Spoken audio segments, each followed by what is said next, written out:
ওই যুবকটা মানতে পারে না রে, না না না, নবী যেতে পারে না। যুবক তুমি পাগলামি করো না, নবী দুনিয়া জমিন থেকে বিদায় নিয়েছে। ৬৩ বছর জিন্দেগিতে নবী কত রক্ত দিয়েছে। উহুদের ময়দানে নবীজি দাঁত ভেঙেছে। নামাজের সিজদা দিতে যাইয়া আবু জেল ওটের পচা নাড়ি মুড়িগুলো আমার নবীর পিঠের উপরে চাপিয়ে দিয়েছে। জোরে কন্যা নাউজুবিল্লাহ। আজকে আমরা রেডিমেড নামাজ পাইয়াও ঝগড়া করি, পাত পেতনা করি, কথা কর ঠিক না বেটি? রেডিমেড ইসলাম পাইয়া আমরা ঝগড়া করি। আমার দয়াল নবী কত কষ্ট করেছে, সাহাবীরা কত কষ্ট করেছে। আল্লাহু আকবার বলেন। আমার বন্ধুরে এবার ওই যুবক ডাক দিয়ে কয়, আবু বকর যদি থাকে নবীজির একটা জুব্বা মোবারক দাও, জুব্বা থেকে নবীজির গ্রান নিয়ে আমি বিদায় নিয়ে চলে যাব। আল্লাহু আকবার। আবু বকর ডাক দিয়ে বলল, আলী যাও মা ফাতেমাকে বলো নবীর একটা জুব্বা দেওয়ার জন্য। এই যুবক পাগল হয়ে এসেছে রাহমাতুল লিল আলামিনকে একটা নজর দেখার জন্য। তাওরাত কিতাবের পাতাগুলো ছিঁড়ে নবীর মুজিজা দেখেছে। তাওরাত কিতাবের মধ্যে পাতার জোড়া লেগে গেছে। আর জোরে কন্যা সুবহানাল্লাহ। আলী দৌড়িয়ে গেলেন, ডাক দিলেন, ফাতেমা ফাতেমা রে ফাতেমা। ফাতেমা কেঁদে কেঁদে বলে, কে হে স্বামী হে আমার, আজকে ৩ দিন আমার ঘরের চুলার মধ্যে আগুন জ্বলে না, নবী বিদায় নিয়েছে। আল্লাহু আকবার বলেন। শোকাহত পরিবার, কারো মা মারা গেলে, বাবা মারা গেলে রে ভালো লাগে না, কথা কোন ঠিক না বেঠি? আমার মা যেদিন মৃত্যু হয়েছে মনে হয় যেন দুনিয়াটা অন্ধকার হয়ে গেছে। আজকের মাহফিলের মধ্যে এমন মানুষ আছে যার মাও নাই, তার বাবাও নাই, কথা কোন আছে না নাই? কবে জানি আমরাও হারিয়ে যাই। যেদিন একবার চলে যাব ওই কবর থেকে আর কোনোদিন ফিরে আসা যাবে, কথা কথা যাবে। তাই বলি আসুন আজকের মাহফিলের মধ্যে আমরা তওবা করি, আল্লাহ যেন আমাদের গুনাহগুলো মাফ করে নবীর ইশক মোহাব্বত দিয়ে আমাদের অন্তর ভরপুর করে দেয়। জোরে কন্যা আমিন। মা ফাতেমা একটা জুব্বা লইয়া হযরত আলীর হাতে দিলেন। আলী ওই জুব্বাটা একবার মুখে লাগায়, একবার মাথায় উঠায়, দৌড়িয়ে মসজিদে নববীর মধ্যে চলে গেছে। এই জুব্বা মুবারক হযরতে আবু বকর সিদ্দিকের হাতে দিয়েছে।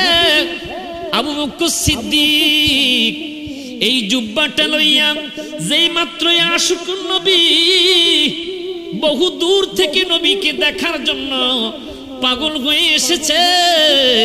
এই জুব্বা লইয়া মাথার মধ্যে একবার উঠায়, মুখের মধ্যে একবার লাগায়, ইয়া রাসূলুল্লাহ ইয়া রাসূলুল্লাহ বলে বলে ওই যুবকটা নবীর বিরহে, নবীর জন্য পাগল হইয়া কালিমা পড়ে সাথে সাথে মসজিদে নববীর মধ্যে তার মৃত্যু হয়ে গেছে। আল্লাহু আকবার বলেন। আমি বলবো আজকের মাহফিলে যারা ওই নবীর ইশক নিয়ে, নবীর মুহাব্বত নিয়ে হাজির হয়েছেন, আজকের মুহাব্বত এই হাজিরা যদি আল্লাহ কবুল করে, ও আল্লাহর কসম আপনি অবশ্যই নবীর শাফায়াত পাবেন। এই বিশ্বাস আছে না নাই? কার কার এই বিশ্বাস? 2 হাত তুলে দেখান। আল্লাহু আকবার। আর জোরে কন্যা আল্লাহু আকবার। এবার বলি না রে রিসালাত। আর জোরে সুরে কন্যা না রে রিসালাত। আমি বলি আল্লাহ আমি মুসাফির, মুস্তাজাবুদ দাওয়া। মুসাফিরের দোয়া খালি পিরায় না। আজকে এদের জন্য আমি দোয়া করে যাই রে আল্লাহ, এই পাবনার জমিনে যতগুলো মানুষ আজকের মাহফিলে হাজিরা দিয়েছে, আমার নবীর ইশকের আগুন দিয়া প্রত্যেকের অন্তরে তুমি ভরপুর করে দাও। জোরে জোরে কন্যা আমিন। আর একটু জোরে জোরে কন্যা আমিন। আমার বন্ধুরা তাই বলে মিলাদুন নবী কাকে বলে? সিরাতুন নবী কাকে বলে, মিলাদুন নবী নিয়ে আলোচনা করেছি। সিরাত নিয়ে আলোচনা করতে করতে করতে করতে কিয়ামত হয়ে যাবে, নবীর সিরাত নবীর জীবনী শেষ করা যাবে না। কথা কোন ঠিক না বা ঠিক?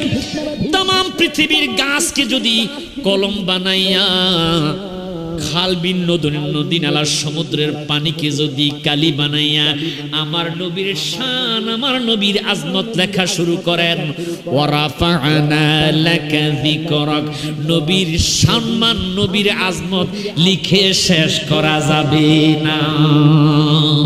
কথা বলেন ঠিক না বা ঠিক? তাই বন্ধুরা আমার, রাত আমরা বেশি করব না, আপনাদেরকে বেশি কষ্ট দিব না। আপনাদের পক্ষ থেকেও বাধা নাই, ইন্তেজামিয়া কমিটির পক্ষ থেকেও বাধা নাই যে হুজুর আলোচনা শেষ করেন। আপনাদের কষ্টের দিকে তাকিয়ে আমি আলোচনা আর দীর্ঘায়িত করব না। আল্লাহ নবীকে সালাম দেয়, ফেরেশতাদেরকে নিয়ে নবীজির উপর দুরূদ শরীফ পড়ে, ইন্নাল্লাহা ওয়া মালাইকাতাহু ইউসাল্লুনা আলান নবী, নিশ্চয়ই আমি আমার ফেরেশতাদেরকে নিয়ে আমার বন্ধুর উপর দুরূদ শরীফ পড়ি। ইয়া আইয়ুহাল্লাযীনা আমানু, হে ঈমানদারেরা, সাল্লু, তোমরাও আমার বন্ধুর উপর দুরূদ শরীফ পড়ো, ওয়া এবং সাল্লিমু, আমার বন্ধুকে তোমরা সালাম দাও। মারহাবা কর না, বলতেছে কে? আর জোরে কোন বলতেছে কে? দুরূদ পড়ো, ওয়া সাল্লিমু, আমার বন্ধুকে সালাম দাও। আল্লাহ কেমনে সালাম দিব? আল্লাহ কয় তাসলিমা, আয় তাজিমান, যেইভাবে সালাম দিলে আমার বন্ধুর সম্মান হয় সেইভাবে তোমরা আমার বন্ধুকে সালাম দাও। আসুন আমরা নবীকে তাজিম করে সম্মান করে নবীকে একটু দাঁড়িয়ে সালাম দেই।